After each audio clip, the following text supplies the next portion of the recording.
Hello South Africa. Water supply interruption in parts of Tshwane on Wednesday. A number of areas in the city of Tshwane may be without water on Wednesday, October 4th due to planned maintenance. The planned shutdown will last for 8 hours from 8 to 1600 hours. In a statement, the City of Tshwane said it will be conducting a tie-in connection on a bulk supply pipeline at portion 12, Rietvleren 337 JR.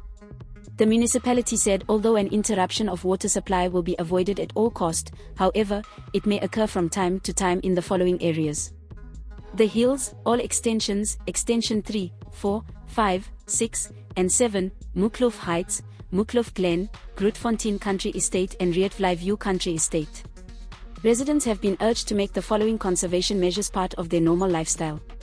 No watering or irrigating gardens with hosepipes or sprinkler systems between 6 o'clock and 1800 hours, no washing of vehicles with hosepipes and also no filling of swimming pools. We pay cash for videos. WhatsApp 060 011 021 1. This is Leah for the South African. Please subscribe for more news updates.